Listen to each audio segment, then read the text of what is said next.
Welcome to the Drivable Podcast. I'm Ali Akbarian, and over there is Brad Williams. And today we are talking about our top interviews and reflections from the last 60 episodes. This is a very special episode to round off the year and what has been a great journey on this podcast so far. So, Brad, I'm really excited to get in this chat underway and talking about what we think. Yeah, I can't believe we've been doing this for 2 years, and this is to round off our second year, 60 episodes, and this is going to be our top three highlights. So let's get into it. Let's do it. Welcome to the Drive Able podcast, where each episode you get to listen to two of Australia's leading professionals in the area of driving and community mobility for people with disabilities. In each episode, they interview drivers, carers, and industry experts and share the insider's guide to driving with a disability. Here are your hosts, Brad and Ollie. G'day, everybody. I'm really excited about today's episode because today we're doing our top three highlights from the top 60 episodes, or our first 60 episodes, and 2 years worth of the Drive Able podcast. But before we get started, a quick shout out to our sponsors that make the show possible: Mobility Engineering and Williams OT.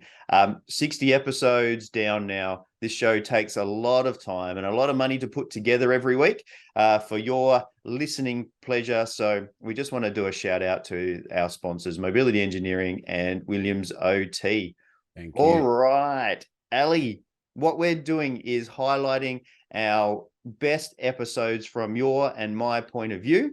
We've interviewed experts in the industry, such as Amin, Tracy Lee, Amy.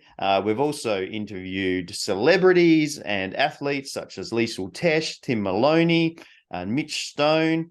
But today we are going to do our top three technical takeaways, our top three technical interviews, and then we're also going to do our top three emotional, what hit our heart, which ones that we really liked and hit our heart. So as we do in every episode, we do our top three. So we thought that we would do our top three takeaways from the first 60 episodes. So, Ali, mate, we're going to do our top three technical takeaways from the first 60 episodes.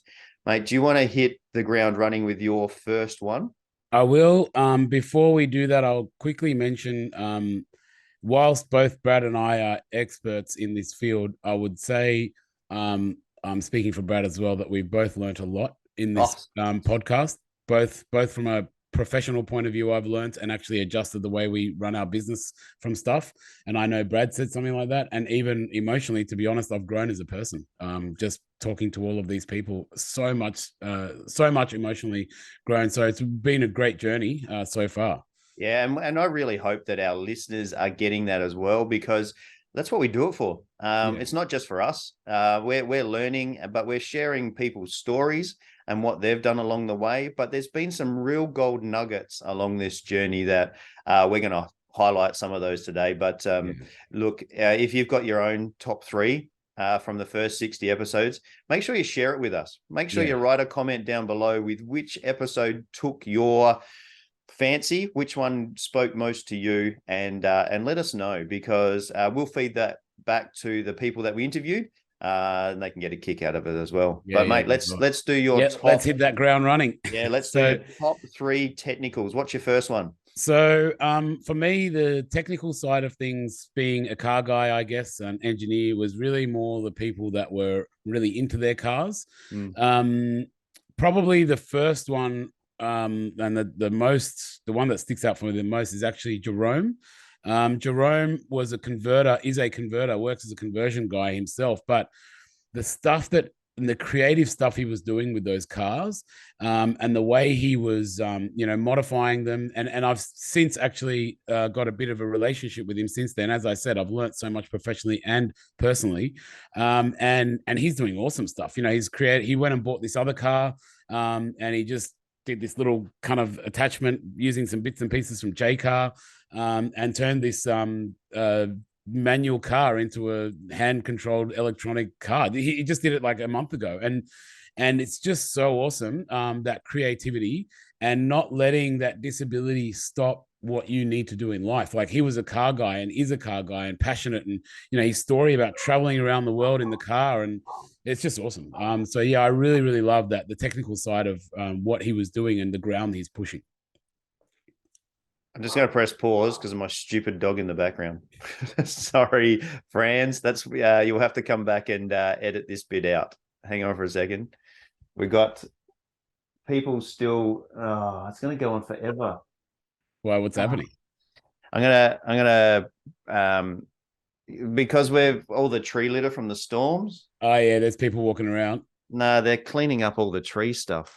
Yeah. Today, of course. And the thing is that you can't actually hear it that much anyway. You can't hear the dog in the background? It's not too loud. So, I mean, if you wanted to just say, look, we've got a dog.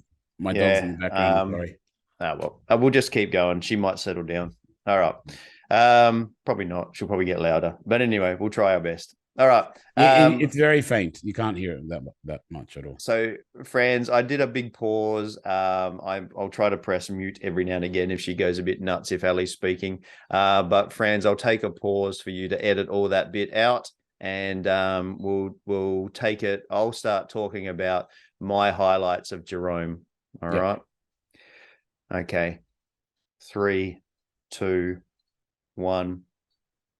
Yeah, you're absolutely right, Ali. That interview with Jerome, and look, a shout out to Jerome. He works for PME in Sydney, and that interview was just great to highlight how people are creative and inventive around their disability, and like you said, don't let it stand in their way. And he's using his engineering mindset and getting the most out of his vehicle. You're right. That was a top interview, and also most out of life. Like he doesn't let the restrictions of products get in the way of wanting to live his life. So he was talking about motorbikes that he's converted. You don't hear of many people going around on motorbikes. Sports cars, all of these different things that are real passionate kind of vehicles and things like that, which the disability community often says that's not for me, or I can't have that. Well, there's a guy making it happen, and so that to me was just awesome. And I thought, that was a really, really good one on a technical point of view. You can still be a car guy, can't you? Exactly. Yeah. You can still be a car guy. Yeah. Or a car girl. And exactly. And I'm sure that's going to be one of your other top 3 takeaways in a moment. Yeah. But we'll get over to yours. All right. Well, from a technical point of view, as people would know, I'm an OT, and an occupational therapist is about helping people reach their functional goals. And look, one of the top interviews for me that has made a massive difference to me as an OT, and these are one of these little gold nuggets that has made a massive difference, is the interview with Dee. And it would have to be in one of our first handful of interviews. And ever since that time, I've been utilizing something that she said in that interview. So Dee's interview was about getting her daughter in and out of the car with a turnout seat. And she talked about the fight that she had with NDIS to get it funded. And the thing that got it over the line was the impact statement. The impact statement of what it actually means to her and her daughter to get that past the NDIS protocols and the assessment process that NDIS go through to make sure that it was value for money, and that emotional impact statement, the impact that it's going to have on her life and her daughter's life, was the thing that got it over the line.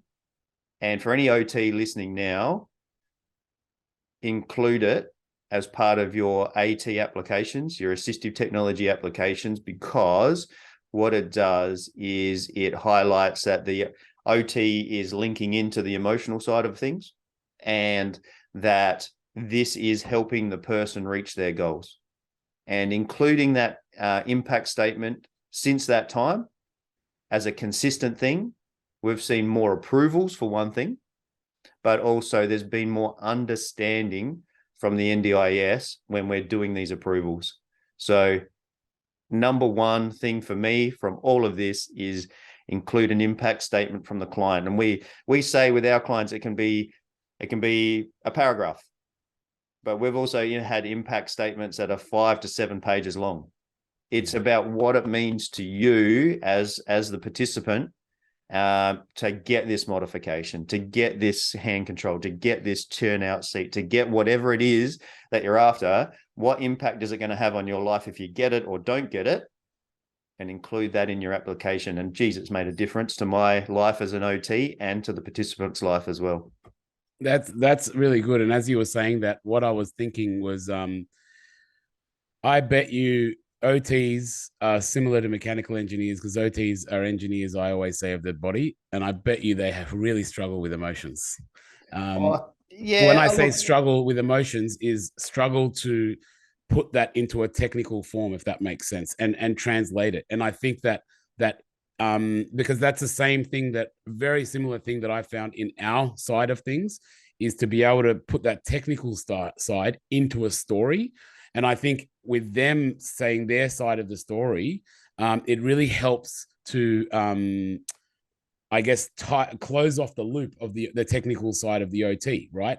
And the final thing I wanted to mention around that is basically when you are looking at the philosophy of the NDIS, it's actually not a technical scheme. It's a community scheme. So if you make your submissions technical heavy, you're going to have a lot of difficulty. But if there's that kind of emotional impact that explains the technical side of things, it really ties it all together. Yeah, look, I think you've hit the nail on the head there. I think that's exactly what it is. And look, it's not my words then. It's actually the participant's words. And the NDIS is about the participant. Yeah. So it's adding in the participant's words, in their own words.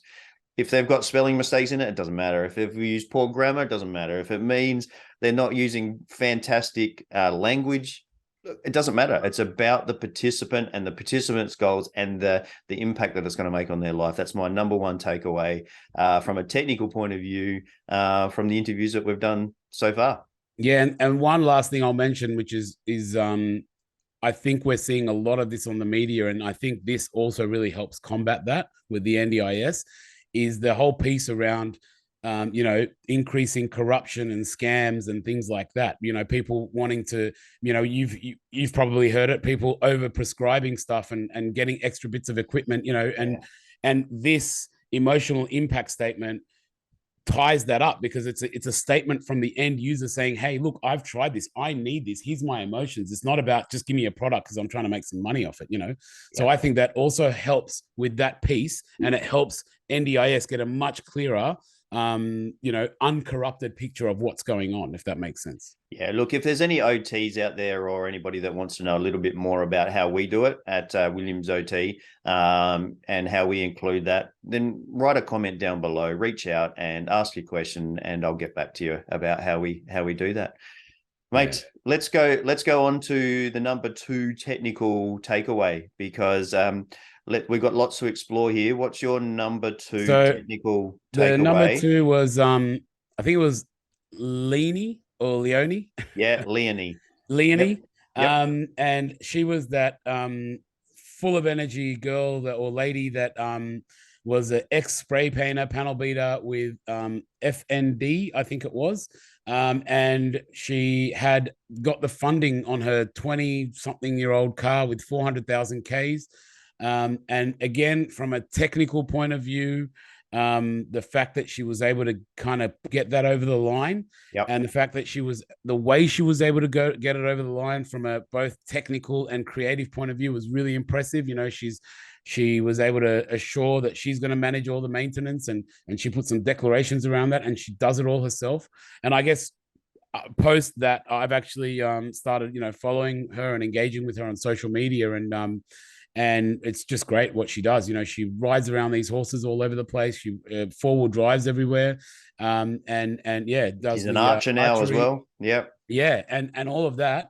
And also she, something I actually engaged with her not that long ago was she was complaining about the roof lining in her car being stained or dropping or something like that. And we were talking backwards and forwards, and she was explaining to me what she's going to do. And she's literally from her wheelchair. I don't know how she's going to do it. She's going to pull the roof lining all the way out, fix it, and then install the roof lining back in her car. And I'm like, okay, well, I struggle with that.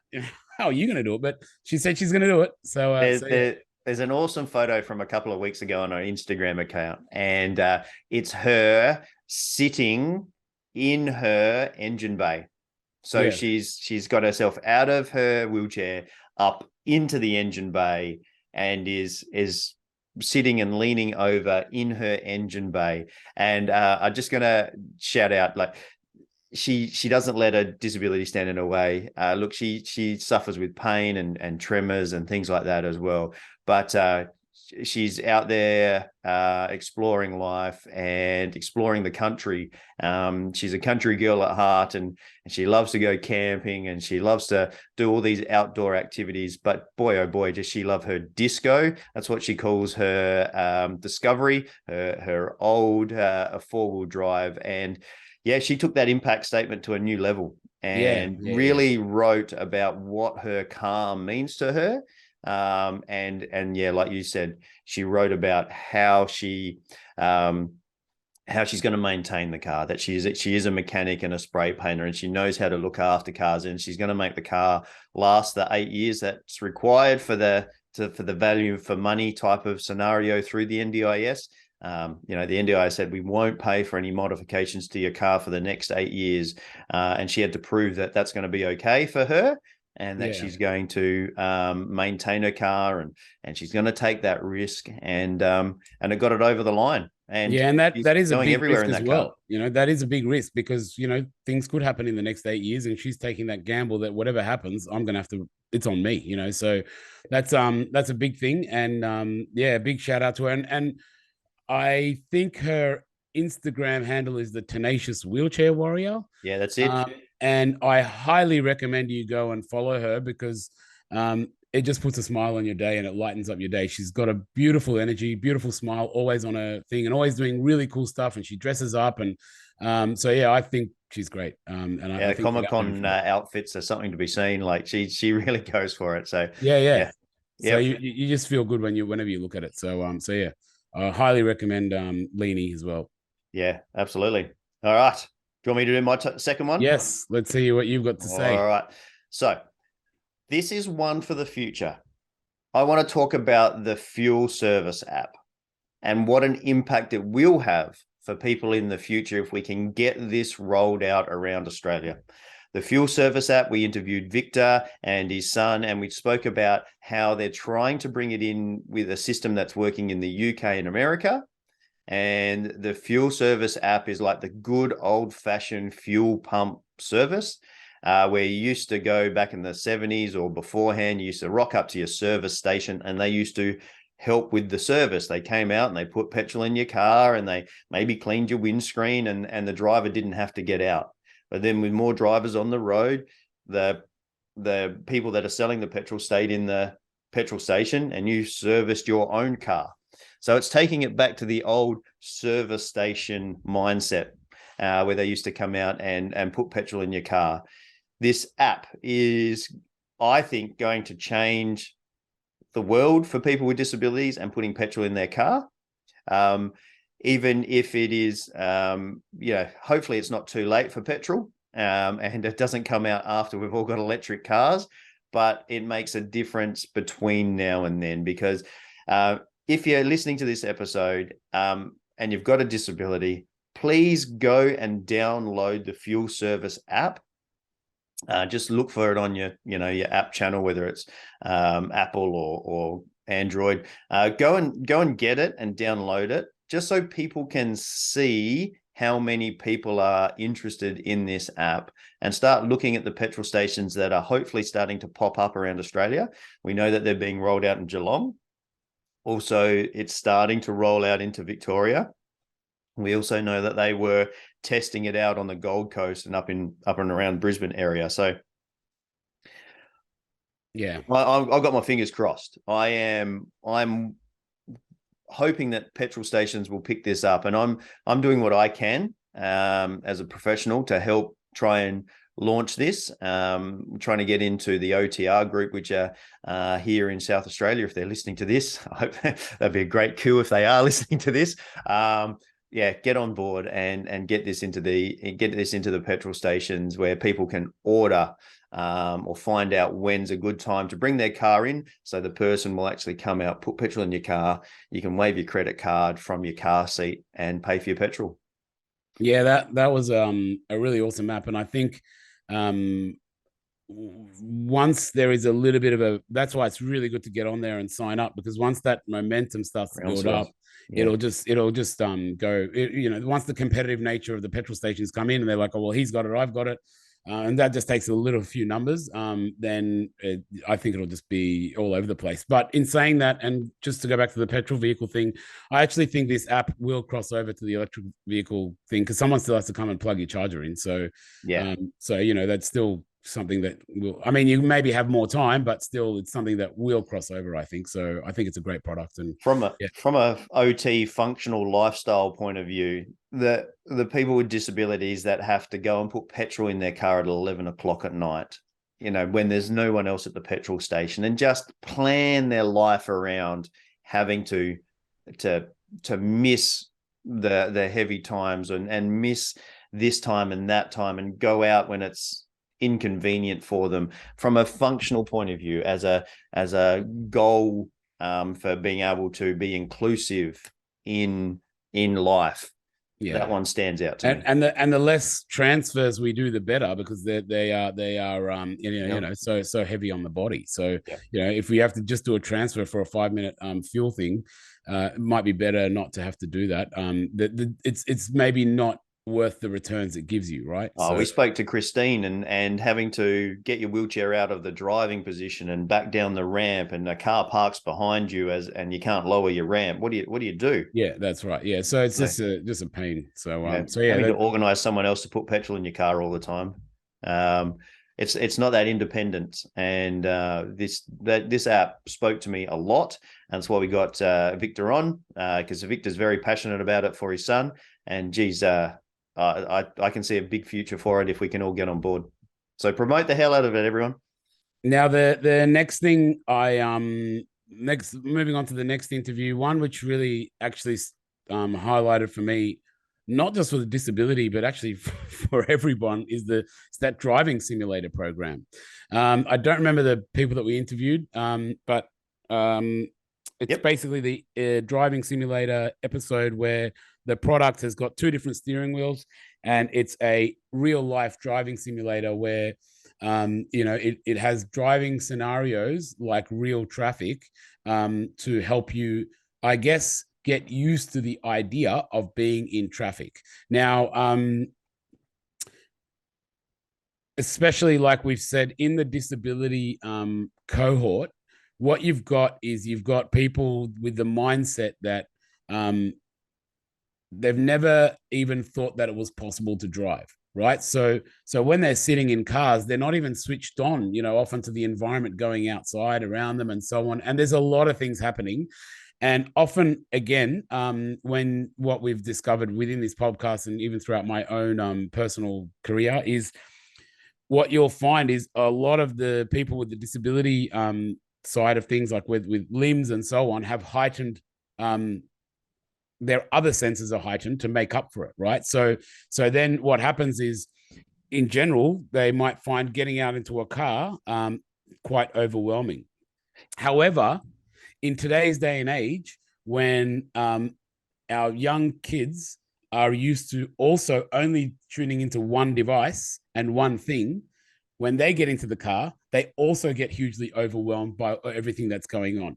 And so as a person who's an engineer, and one of my personal values is safety on the roads, and also a value of my company, but it's a very, very big value to me. When I saw that, I just was thinking, this product, everyone needs to try this product, not like especially disability, because one of the real big things within this disability cohort, and you can chime in as a driving instructor, is like someone that teaches driving lessons, is just getting used to that environment.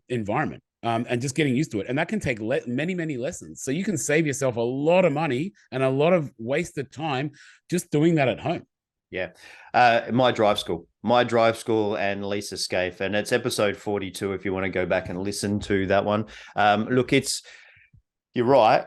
I mean, teenagers now are on their phones while mum and dad drive. Yeah. And not looking at the road environment and not getting it through osmosis and just being a part of it. They're disengaged with the driving process more often.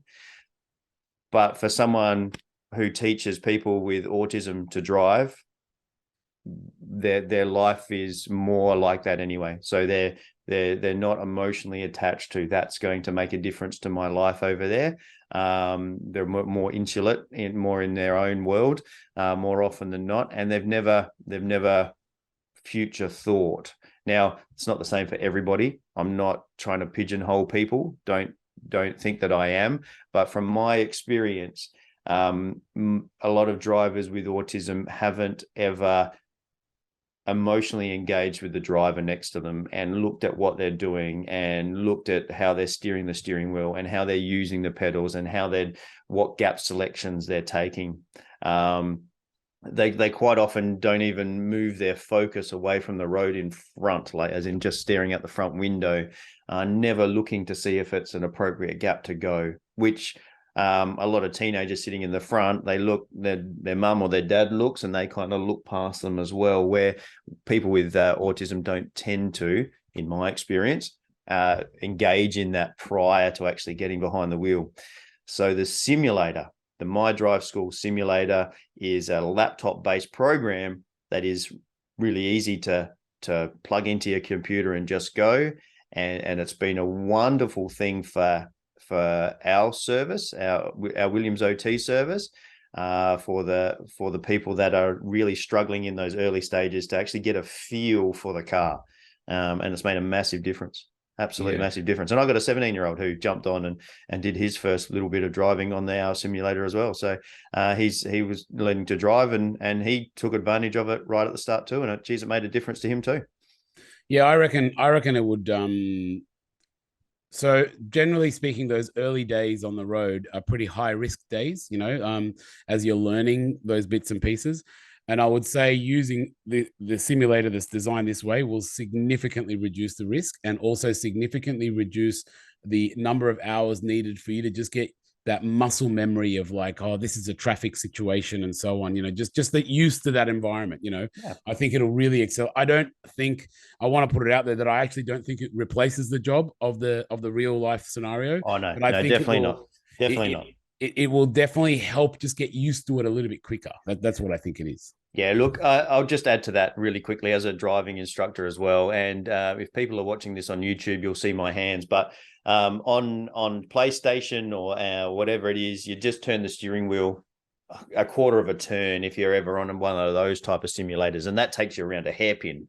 Yeah, it's not realistic. With this simulator, you actually need to learn hand over hand steering or push pull steering, and that makes a massive difference. But also, if you're learning about it in the right way, you learn to use your right foot only. Where on a simulator type program, you're either pressing X or circle or triangle or whatever it is, and it's not the same. And also, you're learning to use just your right foot between the pedals, so it can make a massive difference to those early stages for sure. Yeah, and giving you a feel of the car. Sounds good. So, how about your last one? All right, my last technical takeaway, number 3, is Jack. Jack was a really early episode, way back when we didn't really know what we were doing, Ellie. And we've learned a lot along the way. But it's a great interview from an emotional point of view, and I could have had it in my emotional top 3, but it's actually the learner process that he went through and how to engage with the NDIS when you're a learner. because the NDIS is much easier if you let's say you suffer a stroke and you used to drive and you want to change your life and get modifications in your car, and it's really easy for the NDIS to go, yeah, this is what they used to do. To be able to do it now, this is what they need, and it's a really clear-cut process. But for a learner, when they're trying to do lessons and they're trying to do modifications and they haven't got a car to put it in because they can't afford a car, that interview spoke so much about all of those little things to help people. And look, it's one of our highest rating episodes still, from all the tech savvy teenagers who are out there listening to podcasts and things like that. It's one of our highest rating episodes because of all the little gold nuggets that are in that episode to help people navigate the NDIS process for lessons and modifications and so forth. And a real shout out to Jack. He's finished high school and he's going up in the world. He's gonna be a very influential man. One part which I'll also invite people to listen to the episode as well. That was one of the first ones where I personally really started understanding, and again from a technical side of things, how important it is to have the right team around you when you are applying for NDIS. It's not, like I said, to tie back to our last one we were talking about, NDIS is a community scheme, right? So people in our interviews that are consistently kicking goals, getting their funding over the line, are the ones that are working with their community. They've got their mums and dads, their helpers. Those people are there. They're doing the impact statements. They're talking to all of them about that. Those guys are helping them with their forms, because that's how a community works. So once you're more integrated in the community, that's how it works. You go and ask people, oh, how do I do this and how do I do that? And that was a really, really good lesson in that one, how he's got his mom, his dad, his family, everyone was all rallying around it. And that's why he was really able to get everything over the line with such ease as well. So I think that's a big part of it. Yeah, absolutely. And yeah, go and listen to it. If you're as an OT who wants to help someone on their L's get through the process, or if you're someone who has a disability and you're thinking about getting your license, it really is a great episode. There's too much in there to unpack, and yeah, it might change your life, that one, if you're in the early learning stages. All right, and do you have your last top three, or are we done that? Your last third one. The last third one. That was it. No, that was it. We've done it. Oh man, I'm getting distracted by all the stuff that we've done, but that's because I'm getting emotional, and we want to talk about our top three emotional ones, the ones that spoke to our heartstrings, the ones that made us feel all warm and fuzzy inside. So those were our top three takeaways from a technical point of view. These are the ones that made us feel good. All right. Yeah. So I'm going to ask you, what was your top number one episode that made you feel good? Probably the first one that really hit me in the heart was the one with Nick Tiago. That one, for me, I love stories around persistence and community and engagement, and his story was awesome, and also kind of still engaging in passions. I again have engaged with him on social media, and I think everything he does is really cool. So first of all, the persistence in getting this space drive over the line, and the years that he took him to do, and then having a crash and overcoming from that crash, and then and even being at a crash scene and having police say, how the hell did this guy get his license? All this kind of stuff, and he overcame all of that and got back on the road, and that he also, the way that he found his place within the community and the way that he loves and is proud of it. So, for example, his friends go out to nightclubs, but he doesn't go to the nightclub, but he picks them up and brings them home for kick-ons at his house afterwards at 2 a.m. Now, a person who can't go to the nightclub might be sitting there going, wow, I can't be with my friends. This sucks. My life sucks. But he didn't look at that. He thought, I can be the guy that picks my drunken friends up and bring them back home. And we can all still party on back home at my house. And he's still engaged in that. And that was so awesome that he's doing that. And to be honest, when I thought about that, I was thinking, as a young drunken person, I'd love to have a friend like that would walk up at 2 a.m, take me back to kick-ons. That he'd be the best friend around, So that's awesome, and he's integrated so well with his community, and also that driving was able to really help him go down his passion of these old retro computer games, the gaming systems. And that is so cool, all the stuff he's collecting, and he's able to drive around and go pick the stuff up and look at it and have people help him put it in there. And so that whole kind of persistence and being creative on how you integrate with your community, and not worrying about the rules of how to integrate, but just getting those, those miles of integration in. Yeah, that was beautiful. And I was just really captivated by all of that.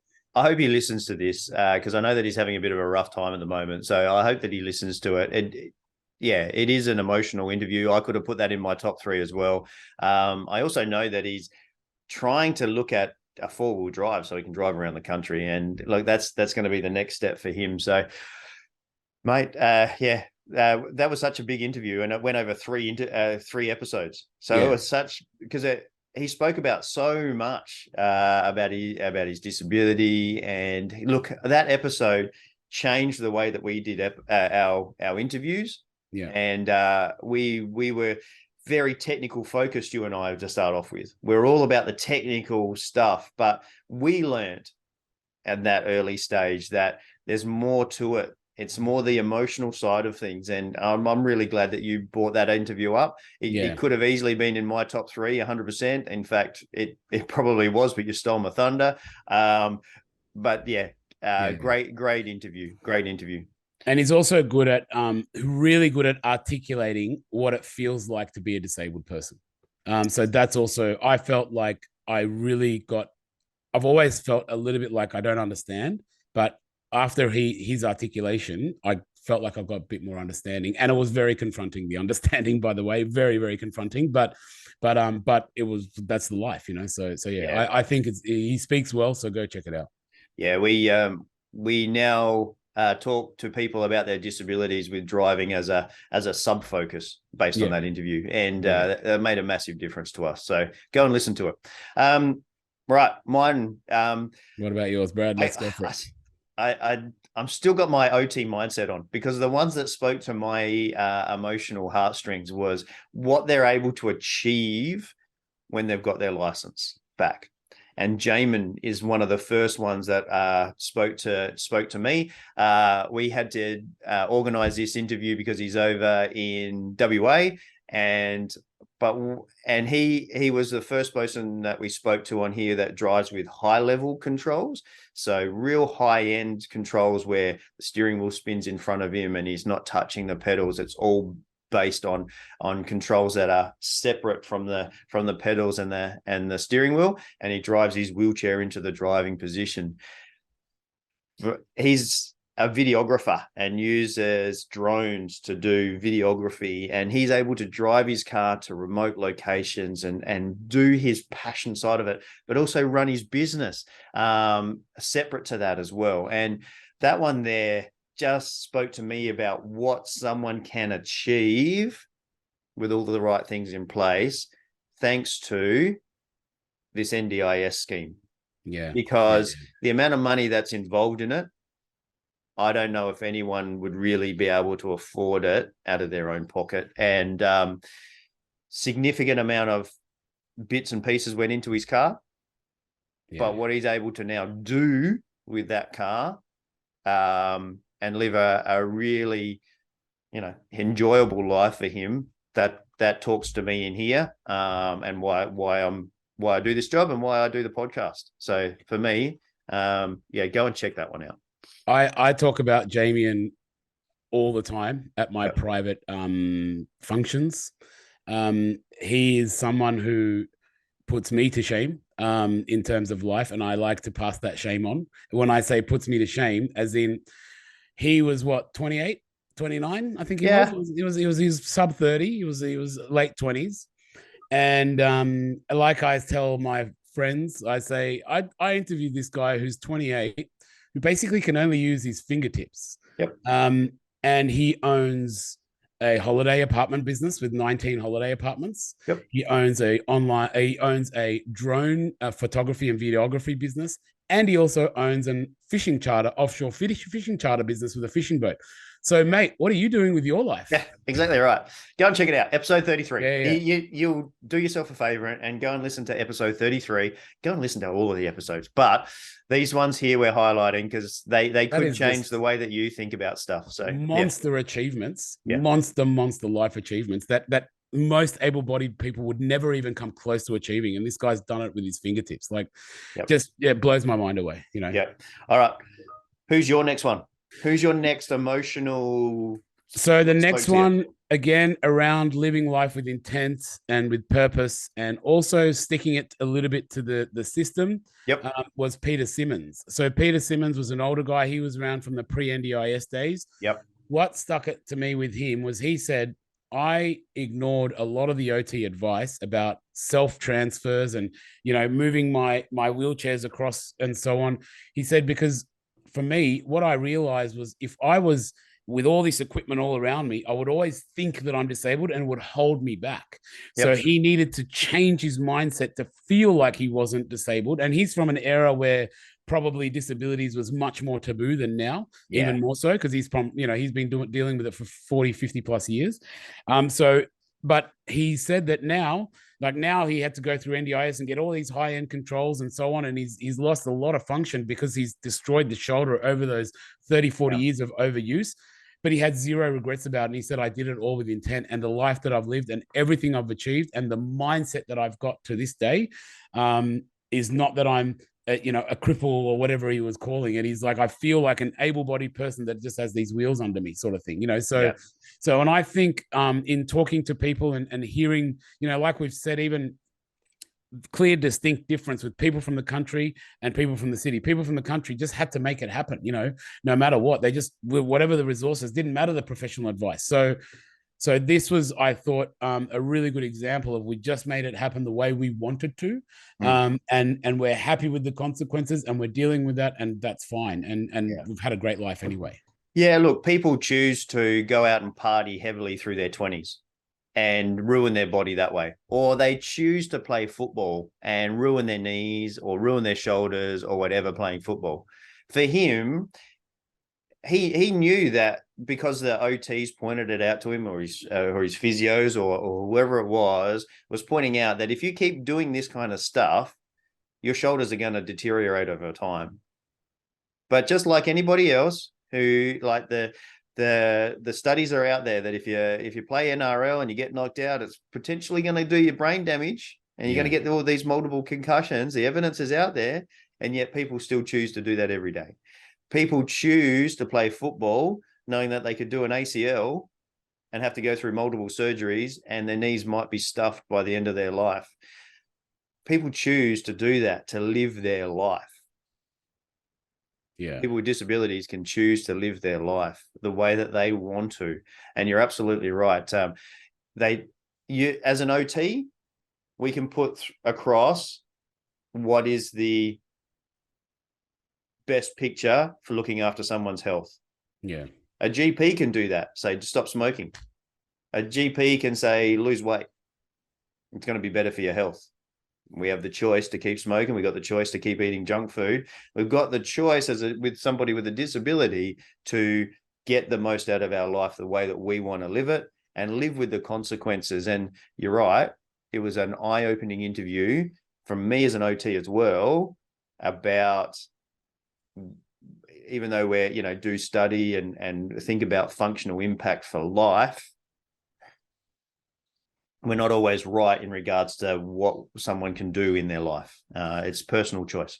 And that goes a little bit more to what we were basically talking about, that impact statement. You know, life is more than just transfers and mechanical engineering and hand controls. You know, like it's 100%. More than that. You know, like there is a person that's operating that, and they've got emotions and they've got goals and pictures of how they want to live their life. So so our jobs, and this is one thing which I've learned as an engineer, and that's why I mentioned that with the D thing, because I've noticed that in my professional work, also with dealing with OTs.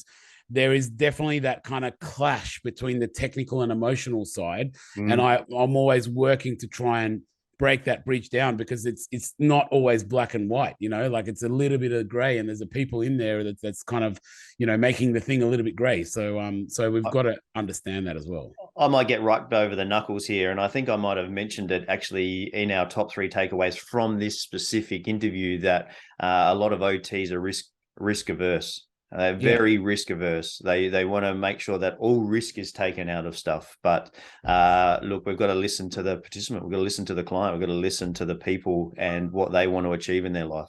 Yeah. So yeah, that was a great one. So what about over to you for your My number 2 emotional one? John has got multiple amputations, and the one that why I chose this one, and again, it's about what you can achieve. He just wants to do Macca's runs. He just wants to get out in his car and go for a drive in his Mercedes, because that's his passion car, convertible, roof down. He can't get the wheelchair in and out of it. Somebody else has to take the wheelchair away, but he doesn't care. He gets in his car, goes for the drive, ends up back where his wheelchair is. And that's what's great for him. And that's another level of thinking, that the whole thing doesn't have to come together. He doesn't have to get the wheelchair in the car and be able to get out at point B.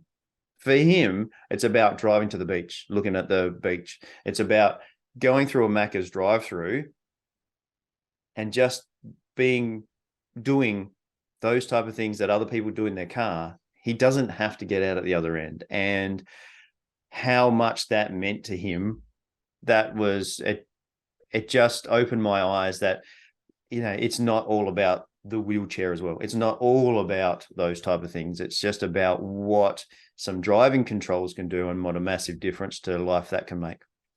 Yeah, his story actually hit me pretty hard. I remember that one because first of all, he got hit with his disability quite late in life.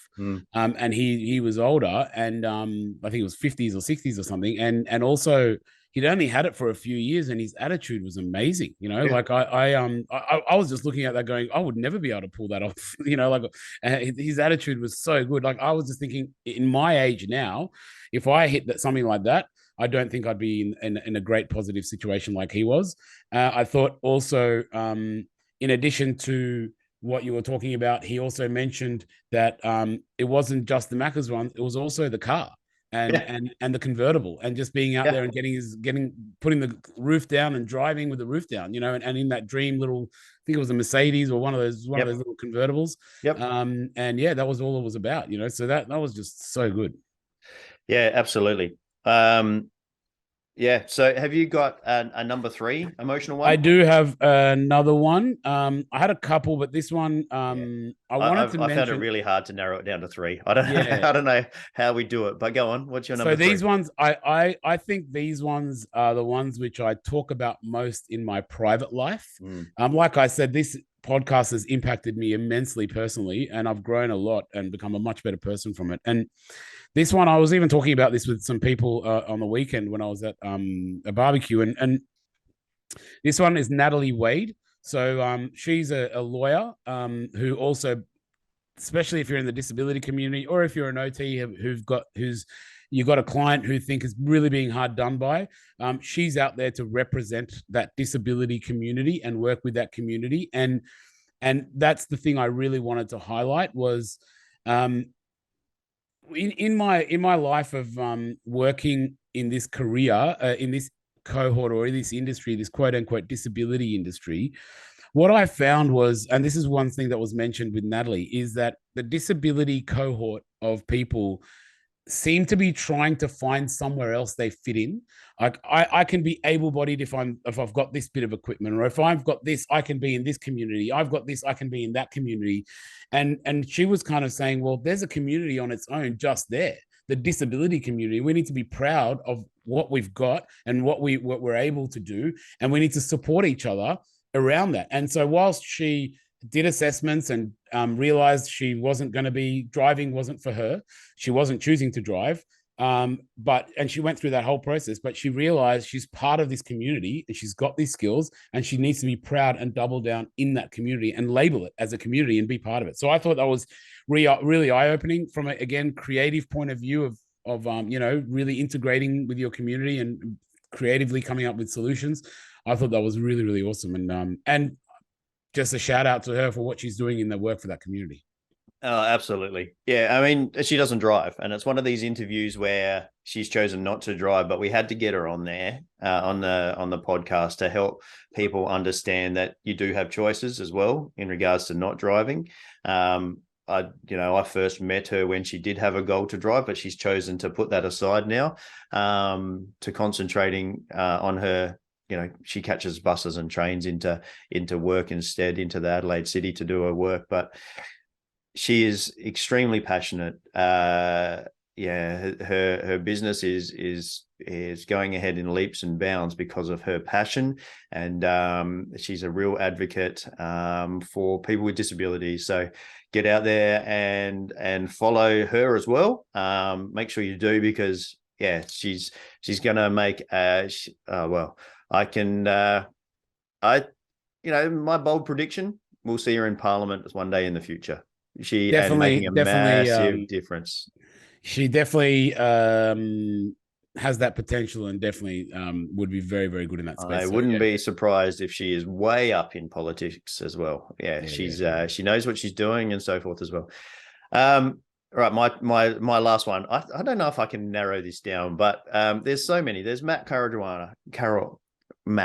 I was thinking of him as well. Where he's he was trying to end his life, and now he's made a difference on the other side, and speaking about his disabilities and getting through. Our very first interview with Kwa, in regards to driving with prosthetics, and that you don't actually need modifications. I don't know, but I'm gonna talk about Alex, and again, from my point of view, what you can use the vehicle modifications and car and so forth to help with your life thereafter. Alex is an Uber driver now with his hand controls and the wheelchair loader that comes out of the boot and brings the wheelchair around to his car door. I've got other wheelchair users that here in South Australia that seek him out to be the Uber driver, just because of his understanding and so forth. They have to load their wheelchair into the back seat. He can't help them. They have to do it themselves. But there's one guy that can take a few steps, and he would prefer to use Alex as his Uber driver. He's taken the disability and the modifications and the controls that he's using in his car to the next level from a driving point of view, and making money out of it. And as an Uber driver, and it just shows what the right controls can do. And apparently it's a great conversation driver as an Uber driver, and he's very popular.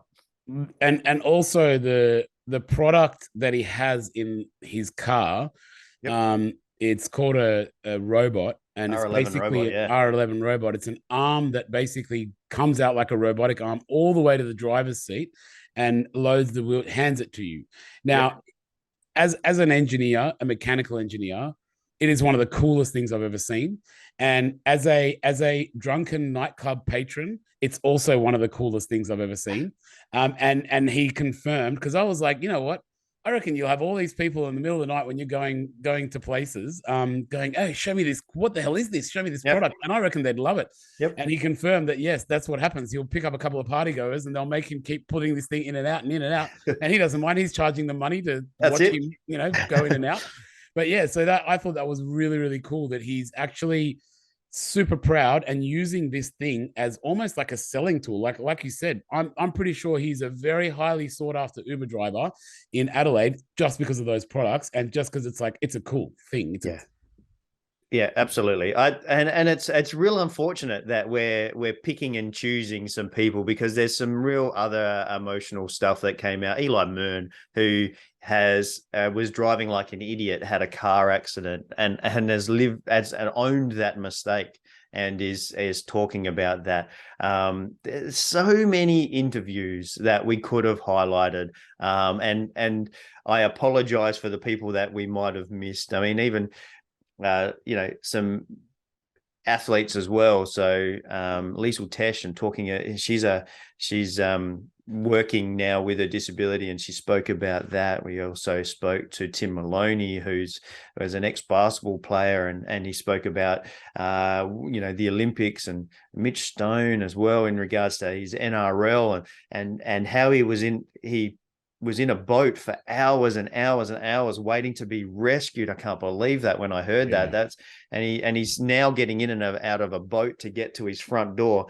There's so much stuff that has come out through this podcast that we've all learned from over the time. We don't need to do our top 3 takeaways today, Ali. I think we've done our top 3 takeaways over the 60 episodes. There's just so many things that we can go back and reflect on, and that was just a small snippet.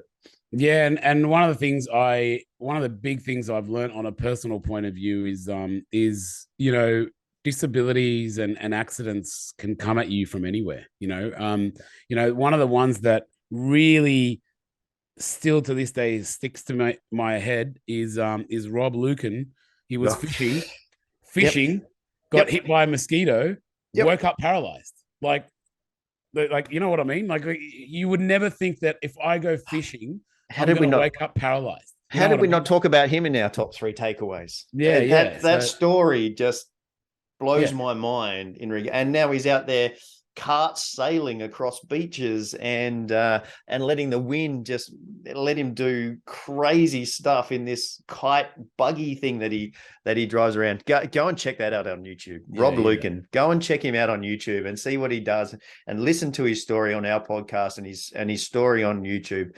Mate, that one, that was good. How did we miss him? Yeah, look, as we said, even John Davey in his 50s, wakes up a little bit sick, then bang, passes out and wakes up without limbs. Like all of these things, you never expect these things to happen in your life. So I guess one thing I've really learned is to appreciate your life and everything that you have, appreciate your community, and also really understand that this stuff can happen anywhere, but at the same time there's community out there and there is support out there, and you can overcome it all as well. So. And another quick shout out to some of our experts that have come on.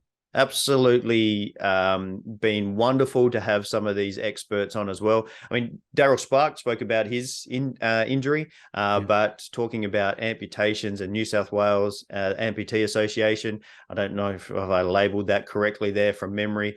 We already mentioned Natalie, but Amy from Sunrise Medical, and talking about wheelchair tie downs, Amin talking about the Australian road design rules and so forth. There's been a bunch of experts, and just recently Yurko in regards to some expert advice about turnout chairs and how they assess for those, and the Coroni system. We've also had Blue Badge Insurance come on and talk about the insurance side of things in regards to your car and the NDIS and things as well. That one actually is really, really valuable from a technical point of view. Like, it might be a bit heavy on information, but to be honest, as a user, you'll probably save a lot of money spending an hour listening to that or whatever it is. It'll probably save you hundreds of dollars, So every year it'll save you hundreds of dollars. That's right. So it's worth the listen, I think. Yeah. Look, I think we should wrap it up. I think we should wrap it up there. We've gone probably way over time again. We do that. You'll get used to that, everybody, if you start listening now. We always go over time. We just want to thank everybody for listening. Please like this, share this, get other people on board to listen to the podcast. We are coming back next year with a whole bunch of interviews again, and talking to people about their disabilities with driving as a theme. We're also going to get more experts on to talk about ways that you can maximize life in regards to driving as well. Might have some guest interviews on as well, with some influential people in the sector as well. So get on board, like it, share it.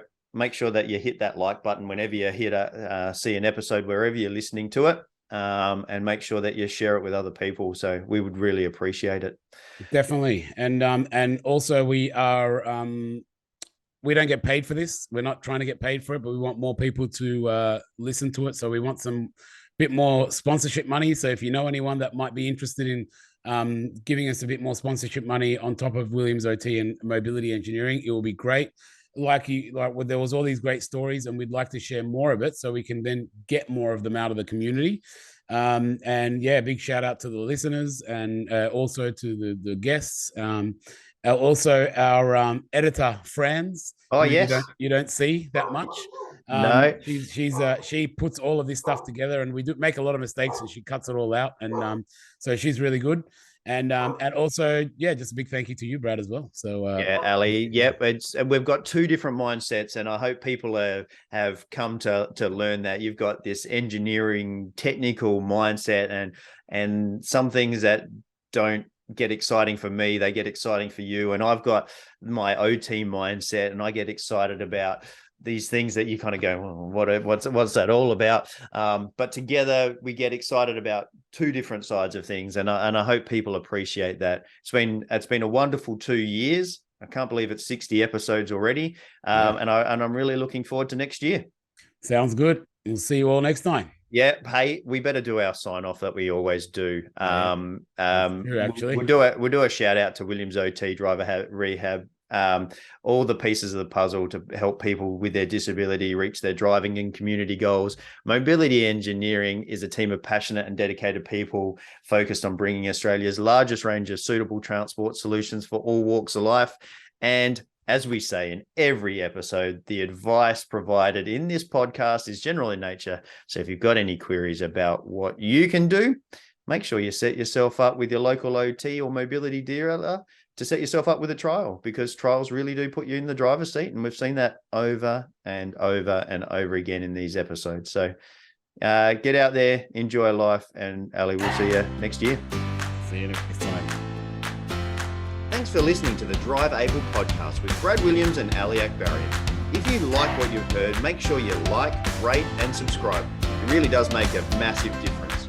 If you or anyone you know would like to share a story about driving with a disability, or you would like to get in contact, find the show notes, or find the resources mentioned in this episode, you can find us on Facebook. Just search @Drive Able Podcast for more information.